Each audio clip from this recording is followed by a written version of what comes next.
পবিত্র কোরআন হতে আমি আয়াত শরীফ পাঠ করেছিলাম, একখানা হাদিস শোনাচ্ছি, আর একখানা হাদিস আপনাদের সম্মুখে আমি তুলে ধরে যাচ্ছি।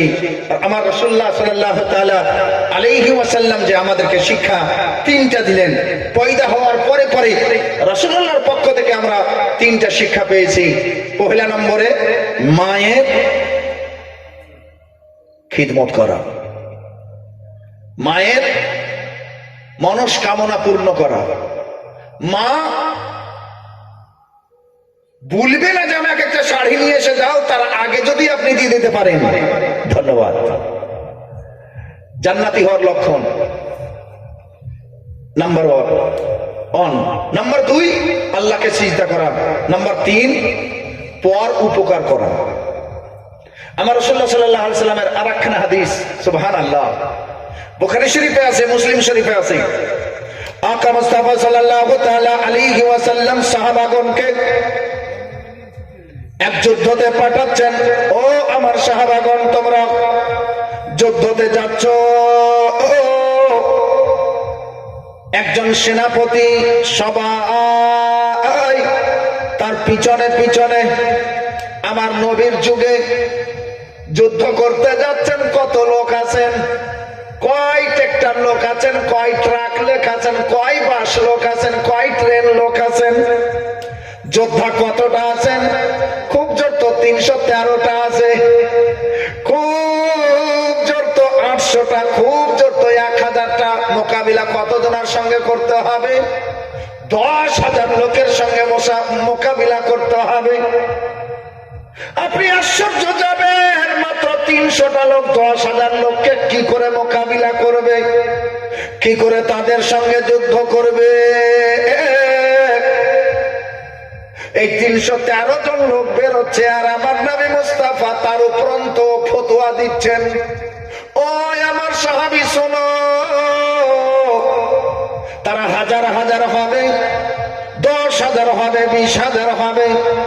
তার মধ্যে যদি কোনো বুড়ো বয়স্ক লোক, তার বেটার জিদে চলে এসেছে, যুদ্ধ করতে পারে না, খবরদার ওই বুড়ো লোকটাকে মারবে না। বুড়ো লোকটা বাদ। যদি বাচ্চা ছেলে এসে গেছে, বাচ্চা ছেলেটাকেও মারবে না। যদি কোনো মহিলা এসে গেছে, ওই মহিলাটাকেও মারবে না। তাদের যদি সাধু এসে গেছে, সাধুটাকেও মারবে না। ইয়া রাসূলুল্লাহ, এরাকে সবকে ছেড়ে দিব, তো নিজের জান যে চলে যাবে, জান চলে যাবে যাবে, কিন্তু এইগুলো লোককে বাঁচিয়ে নিবে। আরে ঝুমকে বলিয়ে সুবহানাল্লাহ। যুদ্ধের ময়দানে সংখ্যা তো কম, হাজার হাজার লোক, 10,000 20,000 তলোয়ার নিয়ে। বাচ্চা থাকলে মারতে হবে না, বুড়ো থাকলে মারতে হবে না, তার বিবি তার সাথে চলে এসেছে মারতে হবে না, কমজন লোক চলে এসেছে মারতে হবে না, সাধু সন্ন্যাসী চলে গেছে মারতে হবে না।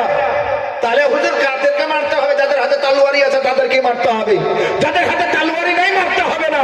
আমার ঝুমকে বলিয়ে সুবহানাল্লাহ। যুদ্ধ সংখ্যাই কম, আর নিষেধাজ্ঞা কিরকম? এইরকম এইরকম এইরকম লোককে মারতে হবে না।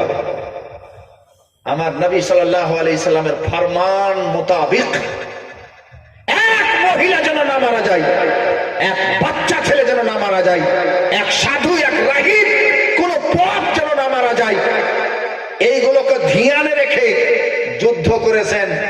8 ঘন্টার মধ্যে মুসলমানের নারাই তাকবীর বুলন্দ হয়ে গেছে, গোটা ময়দান সাফ করে দিয়েছেন, মুসলমান জয়যুক্ত হয়েছেন। আমার নবী সাল্লাল্লাহু তাআলা আলাইহি ওয়াসাল্লামের এই যে সময়কালীন যুদ্ধ, বেশিরভাগ যুদ্ধতে নবী সাল্লাল্লাহু আলাইহি ওয়াসাল্লাম জয়যুক্ত হচ্ছেন, তার কারণটা কি? তার কারণটা একমাত্র ময়দানে কদম রাখা মাত্র, পিস্তল দেখায়নি, ময়দানে কদম রাখা মাত্র তলোয়ার উঠায়নি, ময়দানে কদম রাখা মাত্র বম উঠায়নি, ময়দানে কদম রাখা মাত্র আল্লাহর দরবারে দুয়াতে হাত উঠালছিলেন। আল্লাহ রাব্বুল আলামিন তাদেরকে ফাতা দিয়েছেন। আজ আমাদের অবস্থা কি আছে? আমরা আল্লাহর উপরে নির্ভর করা উচিত, আমরা নিজের শক্তি প্রদর্শন করছি। রাসূলুল্লাহ সাল্লাল্লাহু আলাইহি ওয়াসাল্লামের সঙ্গে মহব্বত করা উচিত, কিন্তু আফসোস এই নবীর যত রকমের টানা পুড়া করে গীবত বাহির করতে হয়, যত রকম করে নবীকে ছোট করতে হয়, নবীকে টেনে ছেঁচড়ে নিয়ে এসে একটা চামারের সামনে দাঁড় করে দিতে হয় যে এই চামারটা এরকম, রাসূলুল্লাহ এরকম ছিল। আমি বহু কিতাব আপনার হাতে ধরিয়ে দিতে পারি যাতে লেখা আছে যে মুহাম্মদুর রাসূলুল্লাহ চামার হয়ে জুতা সেলাই করেছেন। বন্ধুগণ আমার, তো ওইগুলো জিনিসকে বাদ দিয়ে যেটা মহব্বতের জিনিস সেটা কবুল করেন, যেটা আল্লাহকে কবুল সেটা কবুল করেন, যেটা রাসূলুল্লাহকে কবুল সেটা কবুল করেন। রাত অনেক হয়ে গেছে আর আমাকে বেশি রাতেও দেওয়া হয়েছে, আর কালকে আবার জলসাও আপনাদের আছে। দ্বিতীয় রাতে তো বড়ই জলসা হয়। আমি একটা গজল বলবো ইনশাল্লাহ, তারপরে পরে সমাপ্তি ঘটাবো। আর কি কালেকশন হবে এখন? পোয়াল টোয়াল নিয়ে কালেকশন হয়? কালেকশন একটা সময় আছে, হ্যাঁ, কালেকশনের একটা সময় আছে। তো সবকে নিয়ে এখন কালেকশন করা নয়, যেটা লোক আছে বসে এরাকে মানে তাড়ার একটা ব্যবস্থা, যার আপনাকে বসে থাকতে হবে না, চলে যায়। হ্যাঁ, এইটাই, আর কি আছে? আরে হযরত, আমি এই জলসাই করি আর অন্য কিছু তো মাদ্রাসা করি। যাই হোক, আলহামদুলিল্লাহ, বেশ ভালো লাগলো। দেখেন, আমার মাহফিলে খুব লোকের দরকার নাই, ওই দু চারজন লোক থাকলে কিছু হাদিস কোরআনের বর্ণনা শোনেন। আমি খুব জীবনী করেছি, মানুষের কাছে খুব ঢং করেছি, খুব গজল বলে মানে এইও করেছি। এইগুলো শুধু মূর্খামো ছাড়া কিছু নয়। এইগুলো মানুষের চোখে ধুল দেওয়া, আর অন্য কিছু নাই। হাদিস নাই, কোরআন নাই, ফিকহ নাই, মশলা নাই, ফতোয়া নাই, শিক্ষা তালিমের দুটো কথা নাই, শুধুমাত্র মন মাতানো গজল আর ঝুমবার আবার কি করে চলে গেল। নাউজুবিল্লাহ। আজ আমরা এটাই চাচ্ছি, আমরাও তো চাচ্ছি এটা। আস্তাগফিরুল্লাহ। যাই হোক বন্ধুগণ,